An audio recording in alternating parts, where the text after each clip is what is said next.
Sometimes we make mistakes against logic. We just had 4 examples in the former video. For example, where there was a logic and we made a mistake. This is the world of deduction.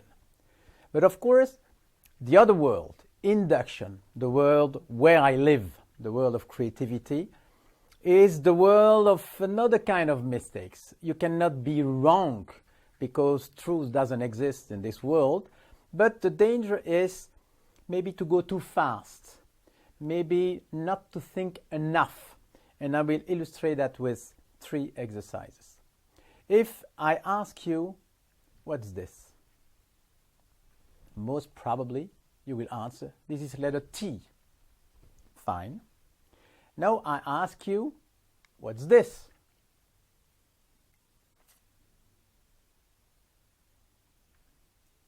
What came in your mind?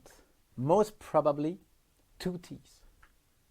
But now imagine I didn't show the first one, the T, alone, and immediately show this one, the double one. Probably you could have other answers. This is a table with a hole, or this is like a balance sheet with liabilities and assets, etc., etc. So you see, you influenced in the second question by the answer of the first question. This is an example of cognitive bias, and it happens everywhere. One of the most incredible examples I've seen is this one. You have a group of people. Half of the people are asked, when is Genghis Khan born? Okay? The other group has the same question, but before they receive another question.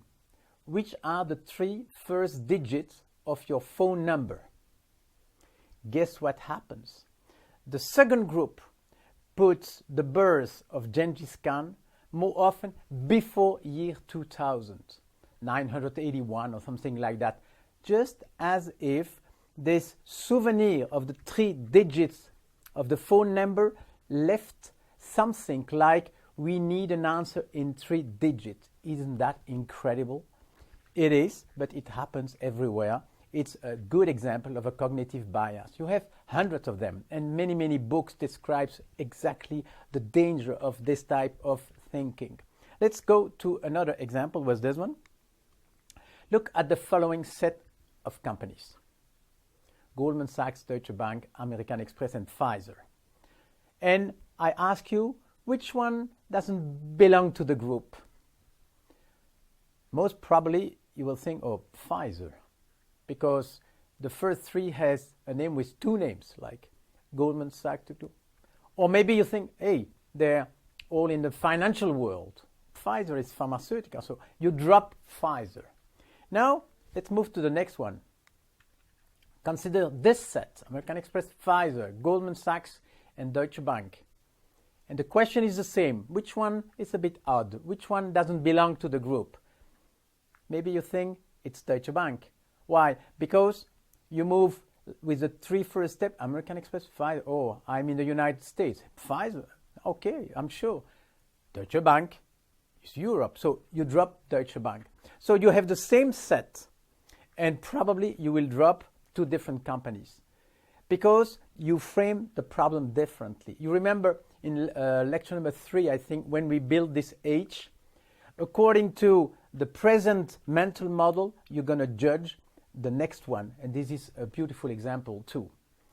A last example to show, so it's not a mistake because you're not right, you're not wrong. You can remove, I don't care, but I just want to show that you don't control 100% what happens in your mind, and that's the world of induction, of course. Let's have a last example in the same category of problems as this one. Suppose there is a rule somewhere that produces set of 3 numbers. And I give you an information, 2, 4, 6 is produced by the rule. And I want you to find the rule, but the only way for you to find it, you have to propose sets of numbers, of 3 numbers, and I will tell you yes or no, it fits or it doesn't fit the rule. Are you ready? Maybe the first set you want to propose is something like 10, 12, 14. And I'll say, yes, it fits the rule. Maybe you come with 20, 22, 24. And I'll say, yes, again, it fits the rule. But is this the most efficient way to find a rule? I don't think so. What happened? You have an hypothesis, 3 even number in ascending order. And what you do, you try to prove you right.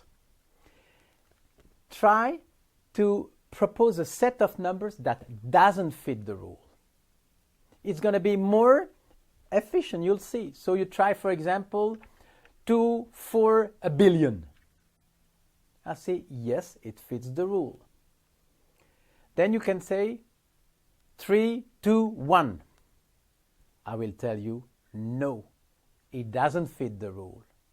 And slowly you will find the rule. The rule produces sets of 3 numbers in ascending order. Not necessarily even number, not necessarily in a sequence.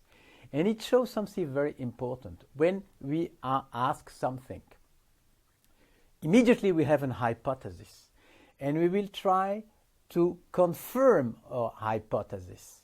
It's much more efficient to go against, to prove this is not true.